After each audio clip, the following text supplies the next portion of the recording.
पहुँचे तो वहाँ पर हल्ला गुल्ला हो रहा था और बैरियर टूटा हुआ रोड में गिरा हुआ था। हमने वहाँ पर अपनी गाड़ी रोकी, जब शीशा खोल के देखा तो कुछ लोग वहाँ पर हल्ला गुल्ला नारेबाजी कर रहे थे। उसमें से एक लड़का मेरे को आवाज़ दिया, वो मेरे परिचय का ही धर्मेंद्र शाह था। हमने जब उसकी आवाज़ सुनी तो उतर के अपने गाड़ी से गया उसके पास, पूछा क्या बात है। उसने बताया कि हम सीएम हेल्पलाइन में बैरियर के खिलाफ शिकायत दर्ज कराए थे, इसी बात के संदर्भ में हमको बुलाया गया था बैरियल से, हम आए हैं बात करने यहाँ पर। ये लोग ज़बरदस्ती हमसे OTP मांग रहे हैं जो सीएम हेल्पलाइन कटवाने के लिए। हम जब नहीं दे रहे हैं तो ये लोग हमारी मोबाइल छीन रहे हैं। हमने बोला कि भाई इस तरह से आप क्यों कर रहे हैं, अगर इसकी शिकायत है तो उसका निराकरण होने दीजिए, इसके बाद आप लोग कटवा लीजिएगा, ये खुद कटा देगा। और जब तक इसका निराकरण नहीं हो पा रहा है तो आप लोग ज़बरदस्ती क्यों कर रहे हैं। इसमें उन लोगों ने पूछा कि तुम कौन हो, ये सब पूछने वाले, तुम कोई मोटर मालिक हो, कोई नेता हो। हमने बोला नहीं, हम तो एक भाजपा के कार्यकर्ता हैं, पोलिंग बूथ 118 के अध्यक्ष हैं, बाकी हम कोई नहीं है।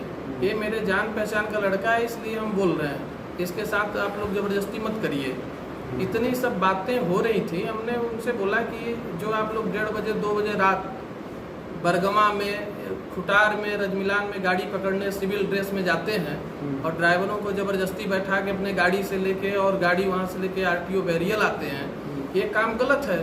आप नियम की तरह गाड़ी रोकिए और चेकिंग लगाइए, उस पर कार्यवाही करिएगा, पेपर नहीं है तो हमको इन कुछ लोगों ने बताया कि यहाँ पर जो चेकिंग लगता है वो कोई वैध नहीं है, आप लोग गलत तरीके से लगाते हैं। तो उन्होंने बताया कि नहीं, चेकिंग लगाने का हमारे पास परमिशन है। हम बोले अगर परमिशन है तो उस चीज़ को सार्वजनिक आप लोग करिए। इतनी सब बातें हो रही थी, तभी 2 बुलेरो आई जैन चौराहे तरफ से, अचानक उतरती हैं और उसमें से 10 लोग लाठी डंडे के साथ उतरते हैं और हमला सीधे कर देते हैं।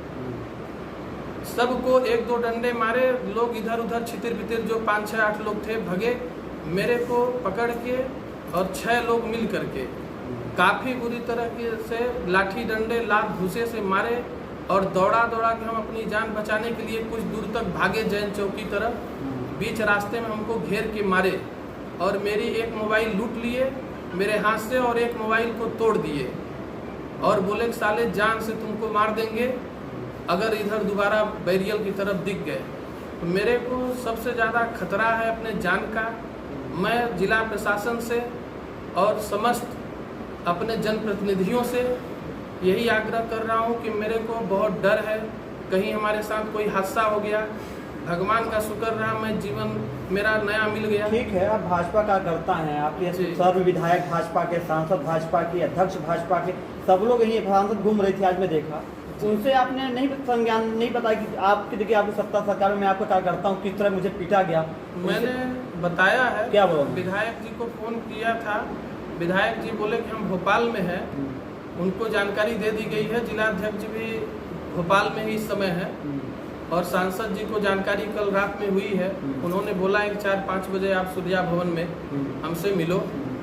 प्रदेश उपाध्यक्ष जी से भी आज मुलाकात मेरी हुई है उनके सर निवास पे सिंगरौली में। उन्होंने बोला ठीक है, इसकी जांच करवाएंगे और उचित कार्यवाही होगी, तुम्हारे साथ अन्याय नहीं होगा। तो मेरा यही निवेदन है। आप एक अगली सवाल है, आपने रिपोर्ट किया तो ठीक है, जो धाराएं लगी, ये तो नहीं कि क्या आप राजनीतिक दलों से, बड़े लोगों से मिल रहे हैं, अध्यक्ष से मिल रहे हैं, उपाध्यक्ष से मिल रहे हैं, सांसद से मिल रहे हैं। अक्सर होता क्या, जो मैंने देखा कि जब उनके दबाव में जाएंगे तो भी सत्ता की मंत्री जो बात है, मंत्री घूर गए हैं। तो ऐसा तो नहीं सांसद जी के कहने पर मुकर जाए, पीछे हो जाए, फिर आप लड़ाई कर, क्योंकि जब ये बात उठी गई है, मैं देख रहा संगठन आपके साथ जुड़ गए, आवाज तो बढ़ गई है, आपकी ताकत मिल गई है। क्या सांसद जी से बात पर सिर्फ इतनी बात हुई, कार्रवाई जांच करा देंगे? जांच एक है पेंडिंग है, नहीं तत्काल कार्रवाई की मांग करेंगे? मेरे को तत्काल कार्रवाई चाहिए। मेरे को बहुत भय है, कहीं भी रास्ते से उनके गुंडे जो अवैध रूप से सिविल में है, अवैध रूप से हथियार लेके घूमते हैं गाड़ियों में, मेरे को कहीं भी जान माल से हमला कर सकते हैं और मेरे परिवार को, मेरे को बहुत खतरा है इन लोगों से। इसलिए मेरा एक ही चीज, अगर आपको न्याय नहीं मिलती तो अगला कदम आपका क्या रहेगा? हम जो हमारे सभी जो हमारे अध्यक्ष लोग हैं, करणी सेना है और जो भी हैं हमारे साथ, इन सब का जो निर्णय रहेगा वही मेरा भी निर्णय रहेगा। तो आप लड़ाई लड़ने के लिए, न्याय के लिए हाँ, तैयार हैं? मैं लड़ाई लड़ने के लिए अंतिम दम तक तैयार हूँ। मतलब ये माना था कि आप संगठन के साथ हैं। बिल्कुल। धीरज भाई, आपने जैसे ऐलान